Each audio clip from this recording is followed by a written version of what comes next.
Welcome to Leader U by Black River Performance Management, where we believe work should fuel the human spirit, not drain it. In this leadership podcast, we will dive into the lived experiences of people flourishing in today's workplace and beyond. Join us to hear real-life examples of experiences from our own lives and from the leaders we know and trust. Successful organizations are dependent on people being competent in their job. To prepare people to do the work, we must prepare them according to the skills, knowledge, and abilities required for the job, correctly and consistently. One of the services Black River offers is evaluating employee and candidate competencies. Our 25 competency assessment focuses on the soft skills, or what we like to call them, essential skills. Our competency assessment is used for more accurate hiring practices as well as for staff development. Every organization could use these competencies to ensure an individual's skills match the soft skills required by the job, to nurture the right talent, to improve productivity, and to develop dynamic leaders.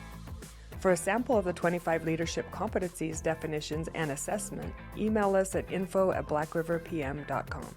Thank you for listening to the Leader U podcast. Today, I have the pleasure of introducing a dear friend and long-term friend and mentor of mine, Dr. Dinu Mistry. She is a board-certified plastic surgeon who has been practicing in Boise since 2001. She's a Fulbright Scholar and received her medical degree from Washington University in St. Louis. She pursued general and plastic surgery training at the University of Texas Health Center in Houston and continued her training with her fellowship in cancer reconstruction at the MD Anderson Cancer Center, both in Houston. Dr. Mistry practiced for 6 years with the MacGregor Medical Association, a large multi-specialty physician group also located in Houston, where she served as section chief of the Department of Plastic Surgery and chairman of the Department of Surgery. She practices the full spectrum of cosmetic and reconstructive surgery, but her areas of special interest are breast surgery, augmentation, reduction, lifts, and reconstruction, and as well as body contouring, tummy tucks, and liposuction. It's my pleasure to have you here on the show today, and the reason that I wanted to have you on the show is because you're such an incredible mentor to me. For many years, I've seen you as a leader in your community, in the industry, and I also know and have seen how teamwork plays a role. It's actually what made me fascinated in human behavior was watching surgeons in the operating room and how teams, how they work well effectively, as well as how when it's not going well, how it can go ineffectively. You've been, like I said, an incredible mentor that has given me many of the skills that I have today, and I'd like to thank you for that, number one. And number two, we're here to talk about the leadership competency teamwork. And I couldn't think of anybody better than the guru that I learned from as far as what it looks like to have an effective team that cares for one another and that is functioning where you kind of have a synchronicity where it's a dance and you kind of learn to finish the other person's sentences and know what they're going to want and what they're going to need.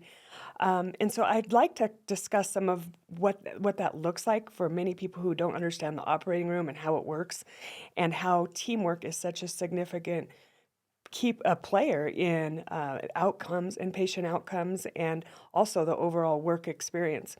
So thank you for taking the time to be on the podcast today to discuss teamwork. Well, thank you for having me, and thank you very much for your kind words. Thank you. So do you want to share just a little bit about yourself, how you became interested in plastic surgery and how you ended up where you are today in Boise? Well, I pretty much always knew I wanted to go into medicine. And eons ago, I saw a NOVA program, actually, on craniofacial reconstruction, and always thought that was incredibly fascinating. When I got to medical school, though, I was pretty sure I wanted to do OBGYN. And I chose to do surgery as my first rotation because I wanted to get it out of the way. because you want to do what you're least likely to do first while you're still very green. And I did my surgical rotation and just fell in love with surgery, and then spent the rest of my fourth year trying to convince myself that was not what I wanted to do. But in the end, I also got to do a rotation with plastics, and then that was that. Ever since then, that's all I wanted to do. And then I had a great experience doing cancer reconstruction in Houston, and have pretty much had an emphasis on breast surgery of all kind ever since then. Yes, and I've been able to accompany you on a multitude of breast surgeries. Yes. Um, and that is actually you were my first job out of school as a surgical tech. And I was thinking about even how you selected me as an employee. You went through a lot of students. You had a lot of people in your room, and you were looking for an assistant. And so, as you were looking to bring a teammate, or even after I moved on and moved out of the area, or when I went to China, or any of these other things and came back to you, when you're looking to add someone to your team, what are some of the things that you're thinking of when you actually have them on a little bit of an internship? You get to see how they show up. It's very interesting, but you can always tell, even when people are students, who has aptitude, because obviously you don't know everything yet, but some people are very teachable. I guess that's the best word for it. That someone pays attention, someone is involved, um, is not just waiting to be told what to do. In breast surgery, we're almost always doing both sides. And so we always talk about, you get to learn on the first one, but when we get to the other side, you should have an idea about how this is going to roll. And some people just never pick up the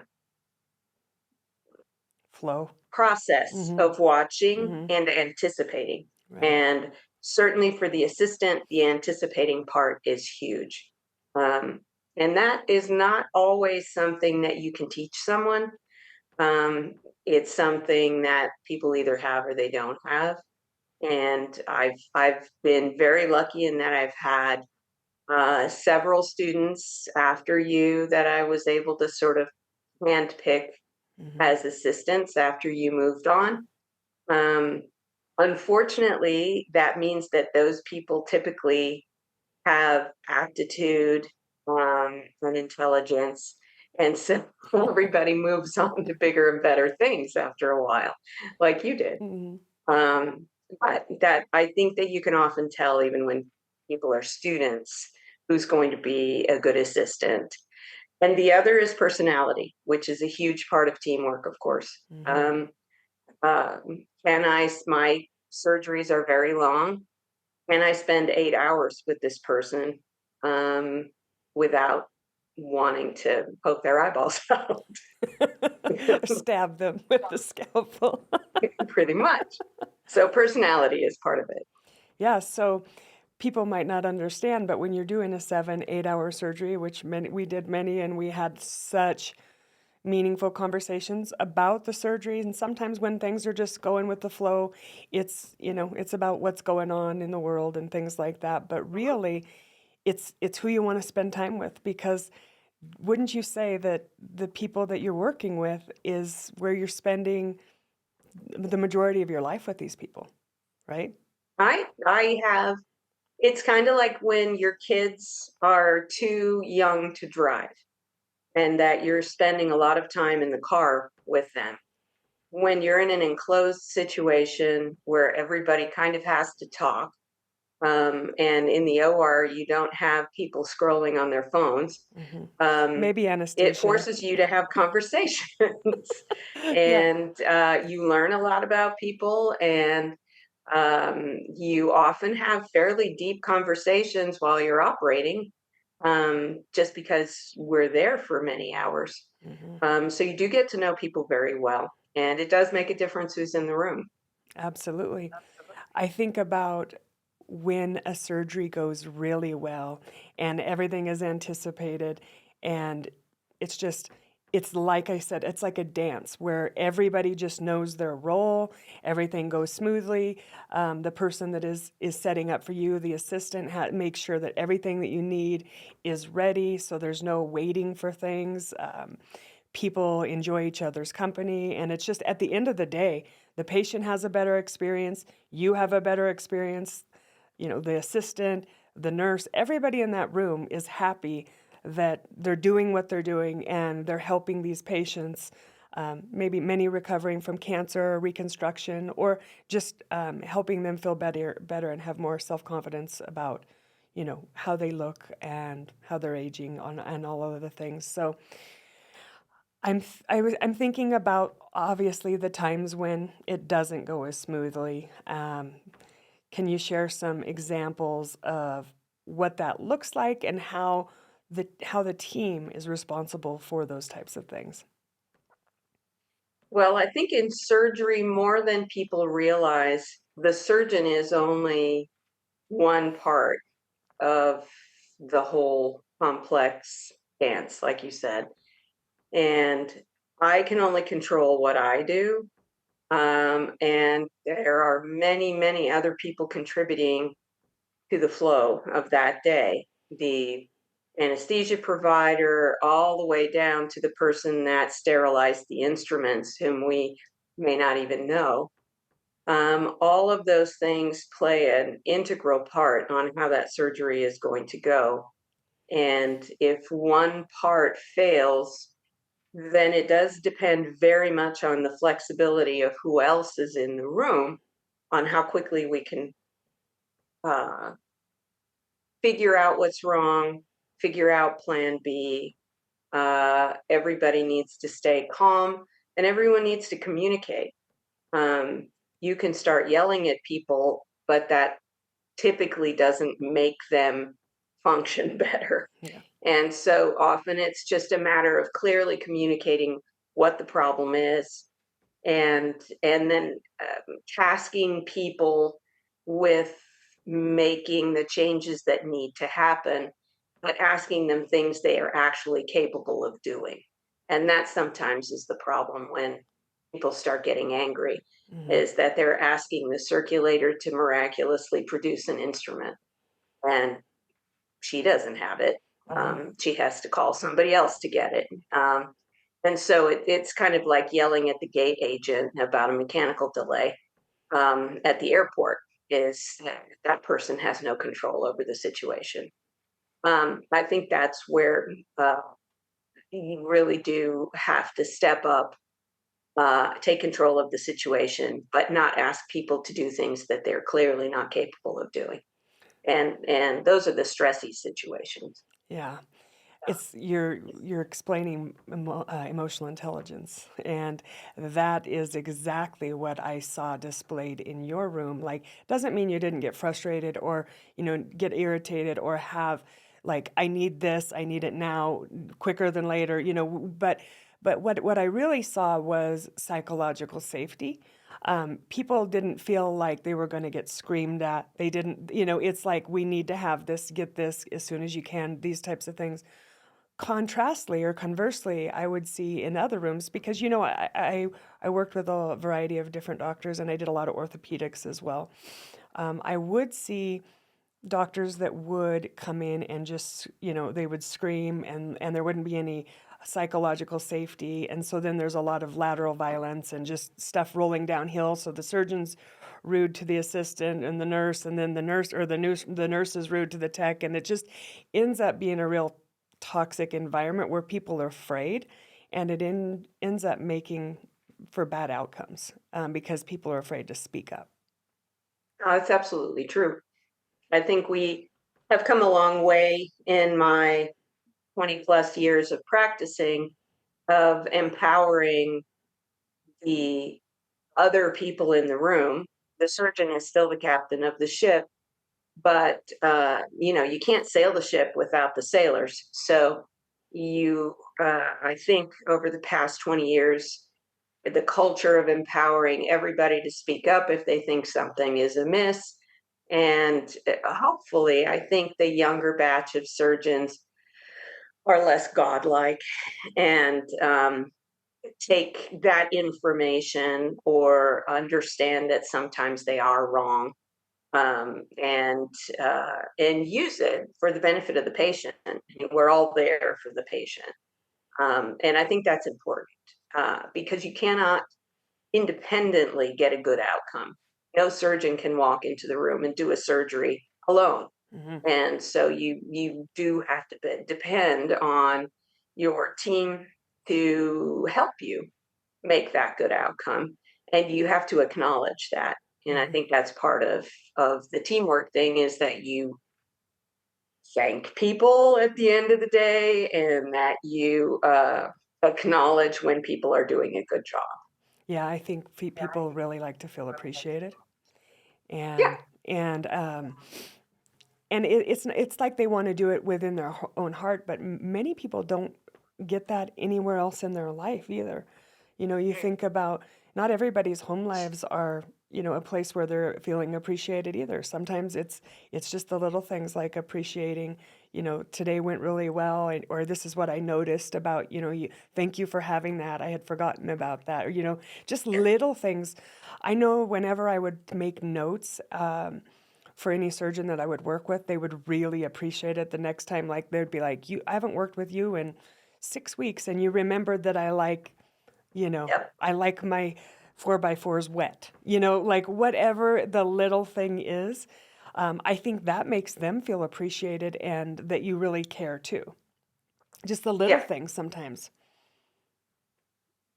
Unfortunately, in today's medical world, more and more, uh, it has become more corporate, and the assumption is that every player is interchangeable, that, a nurse is a nurse, uh, and that the fact that that person has never been in your room should not matter. And ultimately, it matters hugely if you can have the same crew helping you every week, doing cases they've seen before.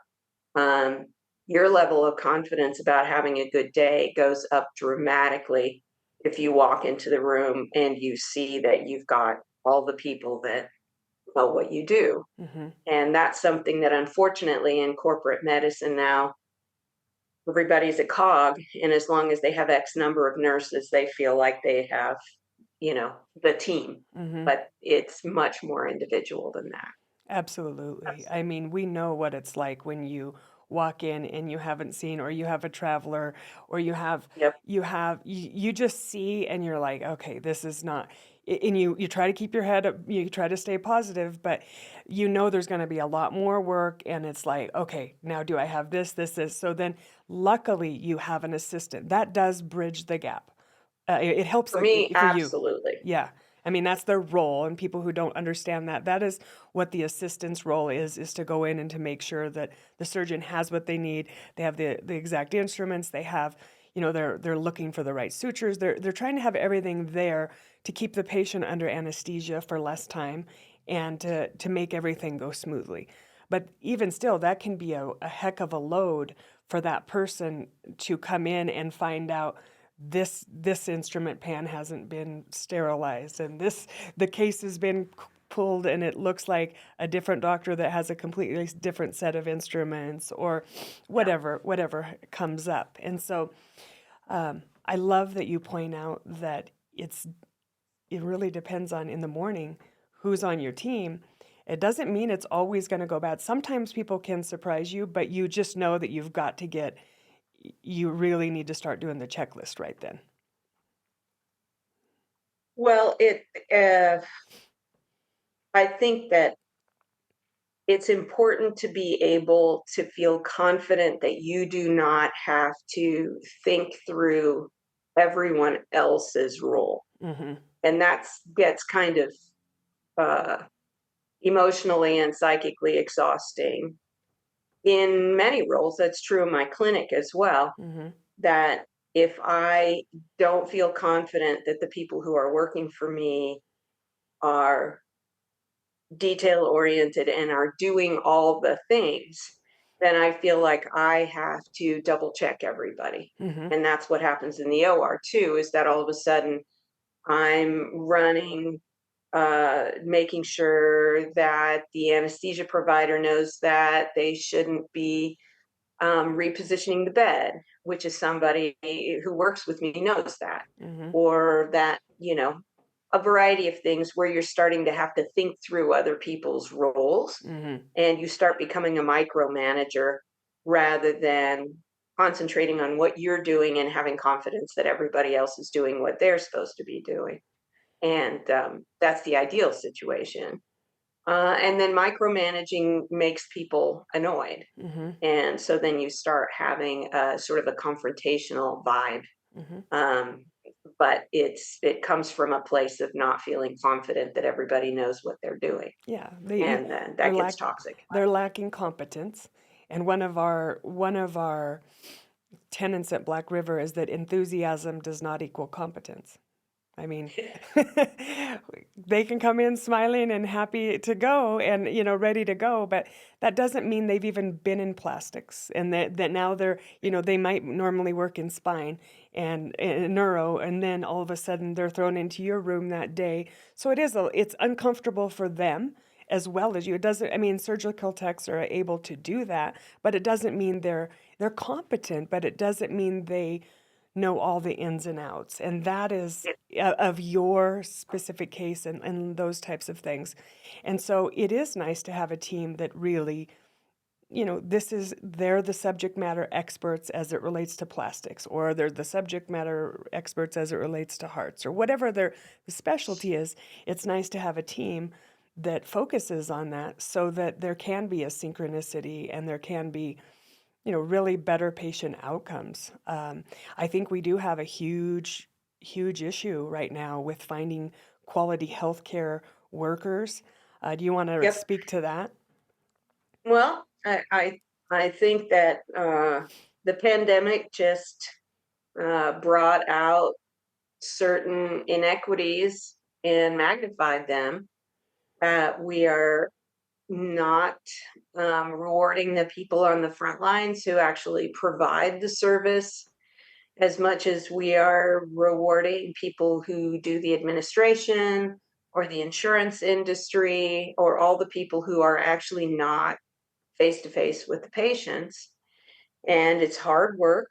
And that means that people will tend to leave the face to face hard work of being a nurse or a nurse's aide to move on to other fields that are more remunerative. And that got extreme during the pandemic when the working environment for being in the hospital was hugely stressful. We lost a lot of people during the pandemic and they're not coming back. And so we have to find a way to make it not just emotionally rewarding to be in medicine, but to make it a career where people can afford to buy a house. And right now, where I am in Boise, it's gotten so expensive to live that we're having increasing difficulty with nurses and physicians to find a place where they can live, and that's not sustainable. And No. it's true nationwide. Yeah. And then I don't understand how the sign on bonuses and all of this travel, I don't understand how that could be cheaper than just paying local people a better wage and creating a better environment for them. You've got me. That's Systemic. where It's the systemic. corporate structure of medicine would have to change. Hmm. Absolutely. So as we as I think about teamwork, I think about the many different people that come across your room too, or just over your career. What are some of the key things that you see in an effective team? Like, we talked about trust and emotional intelligence and safety, but what other things would you say are some of the things that, really stand out to you, and maybe some ways to build some of those skills in your teams? Um, I think there has to be a certain willingness to accept criticism, and that's hard. Mm-hmm. Um, it matters a lot how it's given, but some people take it better than others as well, because there definitely are always areas where there's going to be improvement needed. We're always learning. Me too. Mm-hmm. And I think constructive criticism is part of the process, and that can be difficult for some people. Mm-hmm. Um, People take criticism very badly, and then it becomes confrontational. Um, Acknowledgement. I think we take each other for granted Mm-hmm. frequently, and that happens frequently. I think when we have worked together for a while, that we cease to um, recognize the role that our various partners play, which becomes very evident when people go on maternity leave or Mm-hmm. are ill, and you suddenly realize how much you depend on that person. Mm-hmm. Um, I think those things are super important. And then, at least for me, honesty. Um, it is the worst thing in the world to believe that you have a good relationship with one of your coworkers and to have them blow up out of the blue one morning and recognize that they've been percolating on something that you could have addressed a long time ago if that person had just said something. Mm-hmm. Um, and so I think those are the keys. I encourage people, just tell me if you have an issue. Mm-hmm. We may not be able to fix it, but tell me, Mm-hmm. because oftentimes we can. Yeah. We see that across organizations as well. It's the whole thing about feedback. We say feedback equals love. Because really, when you do care about somebody, you do want their development, you do want their growth, you do want them to do better. And we also believe that many people do want to do a good job. In general, most people. I mean, there's people that don't, but for the most part, I would say most people want to do a good job. They show up. They want to do good for you. They want to do good for their family. They want to, they want to have a good experience. Sometimes they may not. They just don't know. They're not self-aware enough, or if they don't get the feedback, they don't know. And talking about people is never loving. When your teammates know that you're not doing well, but you don't know, right? Like when you find out that your performance isn't as good from other people versus the boss. It's nice, or everybody in the room is addressed. Just so you know, the cases start at 8 when there's only one person late, and you're addressing the whole room. It's like, have the conversation with that person and let them know your expectations and how they're, not meeting them versus addressing the entire room. Have those one-on-one conversations. Like, these are areas for improvement for you. We need to make sure that we're on time. Or sometimes you might even find out, this has happened to me when I was getting some students ready for the operating room, was one student was coming in late for a couple weeks during the first couple weeks of school. And I was like, she's not going to make it in the program. People aren't going to let her be late for surgery. But once we realized when we pulled her aside, she actually had daycare issues. And I don't know if she wasn't psychologically safe enough, or if the power differential, whatever it was, that she didn't feel like she could share that she had to take her kid to daycare. So we take for granted that people have the communication skills to say the things, but Yes. communication is a skill that we have to teach, and we have to train, and we have to model, and we have to put some time and energy into, and not assume that everybody has the communication skills, because we have the curse of knowledge. Once we've learned things and have these skills, and we expect everybody else is going to be exactly where we are. And I've just found over time that they're not. And sometimes it's just modeling. It's getting a little bit more remedial and showing them what a good job looks like, what effective communication looks like, and how having a difficult conversation is required for maintaining relationships. That's hard though. Yeah. I find that very difficult myself. Um, I not so much in the operating room, but in the office, I have a tendency to assume that everybody understands what the expectations are without explicitly saying exactly what the expectations are. Mm-hmm. And that occasionally gets me in trouble because I do occasionally have people that I hire who really don't understand innately. And I assume that it would be demeaning to spell it out in excruciating detail exactly what is required. But I have learned that the employee handbook is critical and going over it is important because even things as stupid as parking can become um, issues. Mm-hmm. And in my world, that's not something I think about. But for my employees, that can be a really big issue. And so I have learned that I have to start with the basics, even if I think it's too rudimentary. I need to have had that conversation early on so that we've set expectations from the very beginning, because that has gotten me in trouble occasionally. I just assume everybody here is an adult and that you're all going to behave like adults, and not always the case. Yeah, absolutely. I think about one of the leadership models that we teach and utilize is called SL2, Situational Leadership Model, where we really actually take the tasks of the job and let's say their job description, and actually look at those instead of the whole role of instead of the position as the assistant. Let's just say it's positioning the patient. How do they feel with that?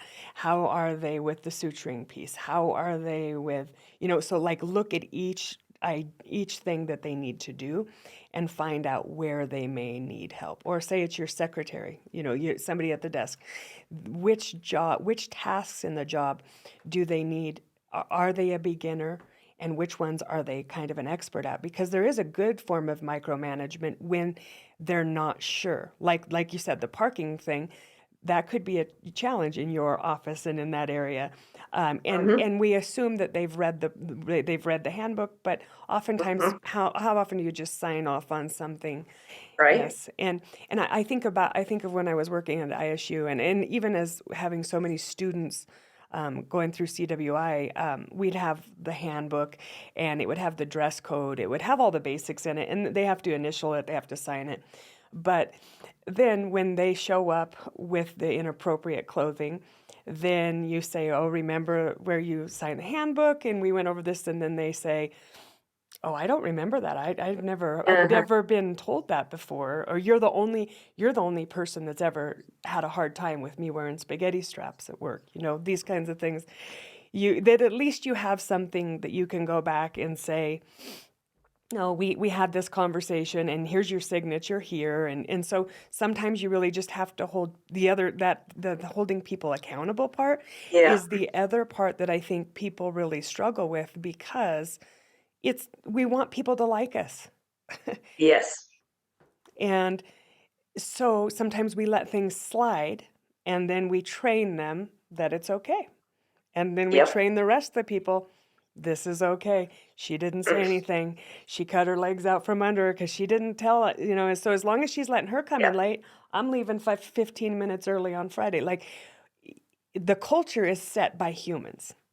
Culture is created and recreated every day by the humans in the organization. That is the culture. And so Yeah. we have the opportunity to shift and change it, but what we let go is also as big of a problem as what we critique or are afraid No, to I hold. think that's Absolutely true. I think, at least for me, one of the hardest things about uh, leadership is situations where, at least in for me, it feels confrontational. Mm-hmm. I am not a confrontational person. Mm-hmm. And so when you have these things that sound like nitpicking, but everybody's aware that somebody's coming in 5 minutes late on a regular basis, you have to call that person out and say, hey, you can't keep coming 5 minutes late, Mm-hmm. or hey, you need to stop surfing the internet when you're supposed to be doing work. Um, I have a really hard time with that, Mm-hmm. because I agree. You don't want people to be angry at you at work or to be afraid of you at work.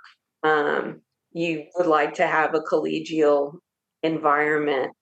I have a very small office, so if somebody is feeling, angry, you're going to know it. Mm-hmm. Um, and that is hard for me because those things do balloon.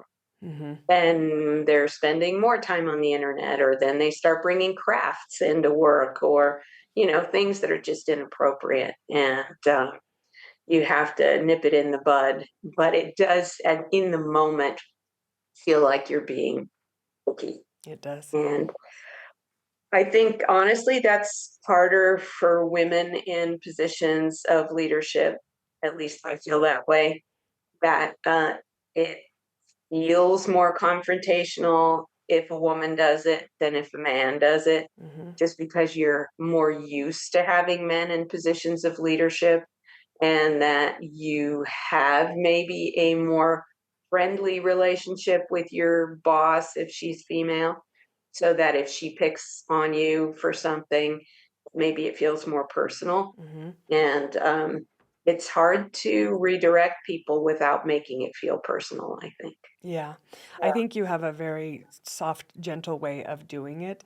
I mean, I feel like I learned a lot from you, and I didn't learn from doing everything correctly. You don't learn when you're doing everything right. You learn from, okay, That's true. I think about when I was learning to suture. Um, no, let's redo that one. Let's do like it takes time to build a skill. And to think that we all come to the workplace with all of the skills of the job, I think is an unrealistic Mhm. expectation. Of course, you hire them because they meet the minimum qualifications for the job, right? Otherwise, why are you hiring them, right? But also, oftentimes people, they're really trying to sell themselves, so they're going to say they have all the qualifications that are needed, which oftentimes they don't. But they're responding to the job ad, which they're selling themselves for. So you get new employees, and then that's when the real conversations need to take place. The calibrating expectations, the really finding out. And also, people aren't going to come in and say, I don't feel competent in this area. But one thing they might say is you list out the job description and you say, of these 20 items, maybe you could rate these in order of which ones you feel most skilled at to least skilled at. That can give people at least a little bit of better idea of where they might be struggling or where they might need help. Because oftentimes when people start a new job, they want you to believe in them and they want you to think that you made the right decision hiring them. They're not really willing to come in and look dumb and vulnerable. They don't want to Yeah, look sure. dumb. So I think just having some of those meaningful conversations in the beginning and finding out maybe this area is an area where they're going to need some extra help. So for you, maybe that's in your office, maybe computer skills aren't their highest Yeah. skill, and so then you could find out, what is there some class that I could put them in? Is there something on YouTube? Is there something that I can help to find to help them bridge that, bring their knowledge level up to the competency that you're looking for? But I think we assume too much, and we don't find out from them exactly what it is where they're going to have the challenges, where their strengths are, and where they might need some help for improvement, because they just they want you to be proud of them. They want the job. Mm-hmm. So you put, the job description out, and everybody is great at everything you describe until you ask them to do it. Yes, yes, yes. Well, that's the beauty of having students in your room. That's the beauty of having interns. Yes. Any workplace that could do that, I think really, let's talk about that, like how that shows you how they play on a team before you hire them. Honestly, I have never hired anybody that I haven't had in the room with me, because I can't imagine how I would assess whether or not this person is going to be somebody that I can, like we talked about before, spend a great deal of time with. Mm-hmm. Um, some personalities are a good mesh. Some people are super competent, but they just have a personality that isn't going to mesh. Mm-hmm. And there isn't really any way to do that in an interview. Mm-hmm. And quite frankly, that's true in an office setting as well. My office has 2 employees. So if I hire somebody and have an interview with them, and I feel like they're personable and seem to have the right skill set, but if they don't get along with my other employee, it isn't going to work. Mm-hmm. And so we usually have at least one, if not 2 sessions where I pay them, but they come in and just kind of shadow, and hang out for a day so that the other employee has an opportunity to chat with them, have lunch with them, kind of see whether or not this person has the right vibe for the office. Mm-hmm. Because people can have the right skill set and still not be a good fit. And Absolutely. training, as you know, is really expensive and time consuming. And to have somebody leave 6 weeks into the job, which happened to me not too long ago, is we were all actually okay with it because it was clear it wasn't working, Mm-hmm. but at the same time it's hugely disruptive, and costly, Yeah. to have trained somebody and then decide that they're just not going to work.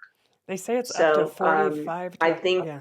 having some opportunity to witness them in the actual work environment is critical. Yeah, I think they say it's 45 to 100% of their annual salary. It's anywhere in that to train somebody and lose them is what it costs. If you think about, Yeah, I believe it. and not only that, it puts extra weight on the person who is they have to take up all the extra slack. And then are we Yes. burning them out and risking losing them too? Yes, exactly. And that really, uh, has been my focus in that situation, is keeping my other person happy and, um, giving them the support they need to make sure that I'm not overwhelming them.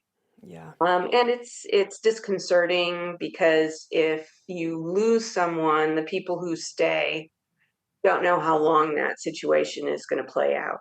Mm-hmm. And doing it for a month to 6 weeks is doable. Um, Doing it for 3 to 6 months, probably not. And in this kind of an environment, you're going to lose your other person. So, Mm-hmm. Absolutely. You brought up a topic that I'd like to hit for a minute, women in leadership. And I think that, we are a population that is growing more and more. We have the highest level, I mean, we have the highest number of older women, and more women are coming into leadership, hopefully more in politics. And I think that we face a little bit different challenges. As you mentioned, one of the challenges is if a man oftentimes will say something, it's okay if they correct people, but a woman can come off as be labeled as, say, a bitch or whatever, because they are firm or they have standards. And so I think oftentimes there's a double standard there. But as a woman and a woman leader in your industry, what do you think about as that relates to building a team and being a leader? What are some of those challenges, and how have you overcome some of those challenges? But I think it is hard because I came through general surgery training and plastic surgery training at a time when it was uncommon to have women. In plastic surgery, I think we still are only something like 17 to 20% of the, plastic surgeons in practice.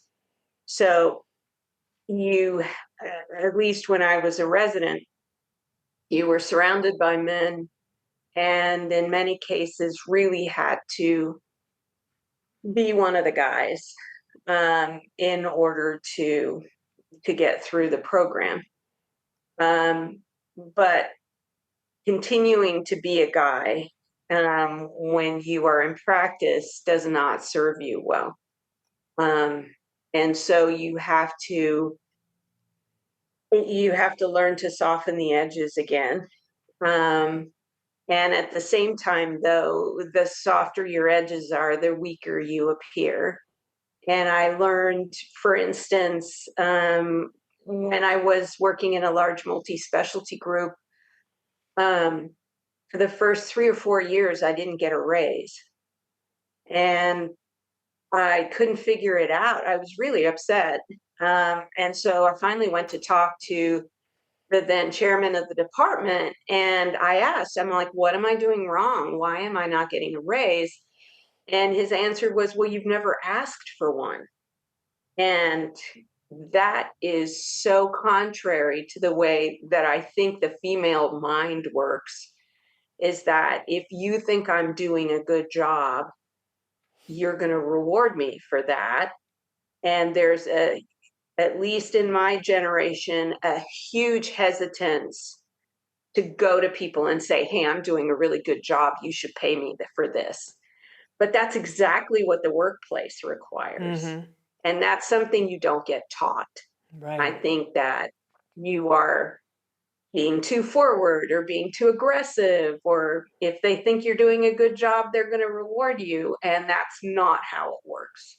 And so there was a lot of having to recalibrate in that sense too, Mm-hmm. where you have to speak up for yourself, and you have to be willing to toot your own horn, which is another thing that women typically are not as good at, about saying, look, these are the things that I'm really good at. I am valuable to you for these reasons, and therefore I should be rewarded for this.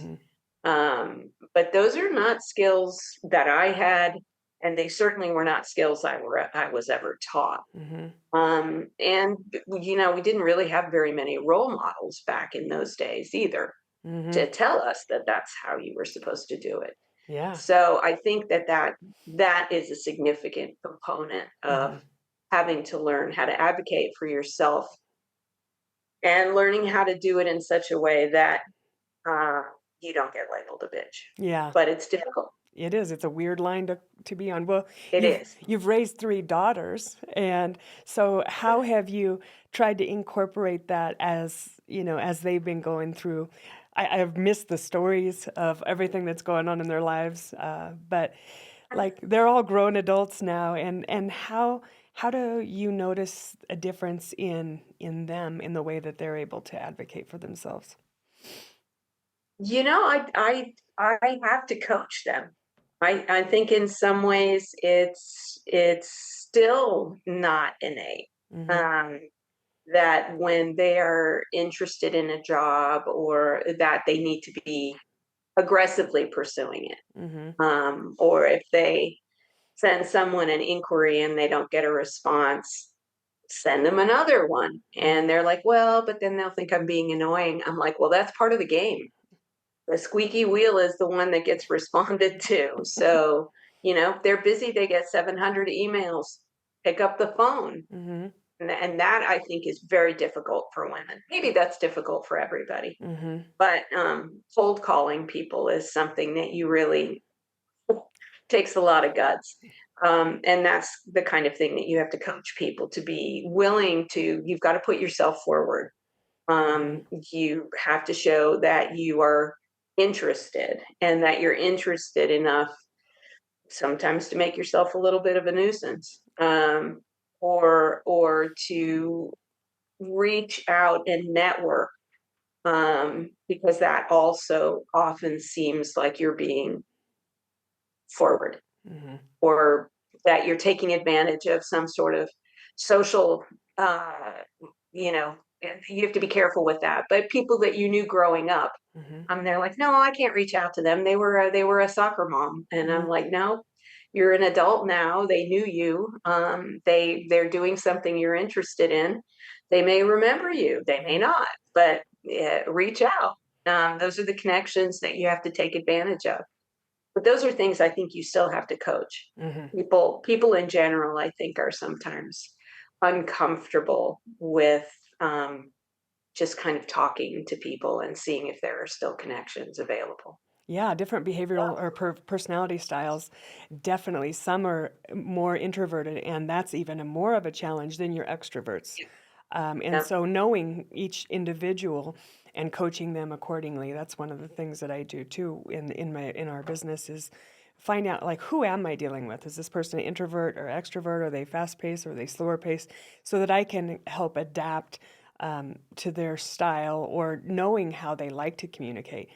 And when they know that about themselves, they actually are better at communicating as well. So it's another Yes. tool. It's another tool to just have people knowing, if it's more of a challenge. So confrontation is harder for S's and C's than it is for D's and actually, I mean, excuse me, confrontation is harder for like in the disc for S's and C's, but like I's and D's don't mind it as much. So just because they're outgoing, even though like the I people are more interested in people liking them and people pleasing, just different styles have different challenges, and just knowing whatever style you are is going to, it doesn't necessarily put you in a box, but it gives you an idea of where you might need some help, where you might need some coaching, where you might need some growth.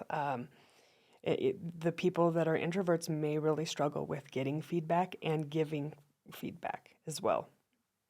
So just know, you think about who speaks up in a meeting. It's Yeah. the extroverts. And so making sure that on the team that you're listening to everybody in the room, and getting feedback and getting their input, that's a skill too, not just listening to the loud majority of the people, right? Mm, it's true. Yeah. So as we start to close out, I wanted to say, like, see if you have maybe two or three words of wisdom or just tips or tricks that you think make a really strong team. We've kind of covered a lot, but just your wisdom. You don't know how wise I am, but certainly I think that an appreciation for the fact that no one does it alone is critical, Mm-hmm. and that is true in all of the spheres, both personal and in my practice. That you can be great at what you do, but you cannot provide whatever it is that you're doing in isolation. If the person who answers the phone at my office is incredibly rude, um, that patient will not come into the office and will never get to meet me, even though I may be the right person to do their surgery. Mm-hmm. Um, if the person in central supply does not order my implants for an implant procedure, then I will have assembled an entire team and have a patient, but I won't be able to do the surgery that day because I don't have the equipment I need. So I think that a realization of the interconnectedness of all of the people who work around you keeps you humble, um, but also gives you some insight into the importance of all of those parts and pieces, and hopefully allows you to occasionally show appreciation so that they continue to do that stuff so that you can do your job. So you will either succeed or fail on all of the members of your team, regardless of what their roles are. So I think an appreciation of that is very helpful. I think that's a lot of wisdom.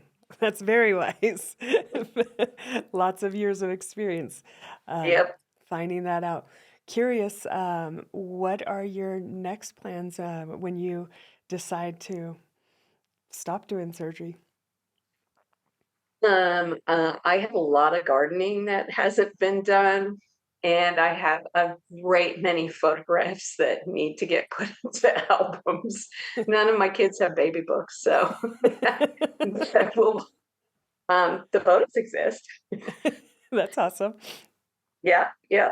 But yeah, I don't have any immediate plans for retirement, but since my husband's been retired for a few years and has been enjoying a lot of hiking and biking, that's beginning to look pretty good. Absolutely. Maybe a little paddleboarding, just getting Yeah, a lot of outside. passporting. Yeah. Well, I really appreciate you taking the time to share your wisdom and all your insights as it relates to teamwork. I really miss getting to see your face and getting to have long 8-hour discussions with you. I sure appreciate you and all you do for your patients and what you do for your community. And I love your family, and I'm just so grateful. So thank you so much. Thank you so much for having me on. I miss you, and I'm happy to see that you have developed this whole new part of your personality and your professional life. So all of that's very exciting. So I was happy to talk to you in your realm now. Yeah. Awesome. Well, maybe your team can listen to teamwork on your playlist. If you We'll do that. if you're not too embarrassed, it's always embarrassing to listen to your own voice or see yourself.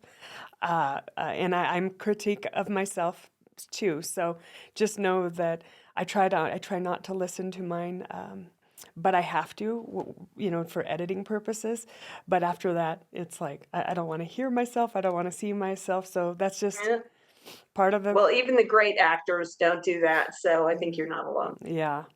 Well, thank you all for listening to the Leader You podcast, and I hope you found this podcast to be very helpful. I think teamwork is something that everybody could stand to work on and continue to build.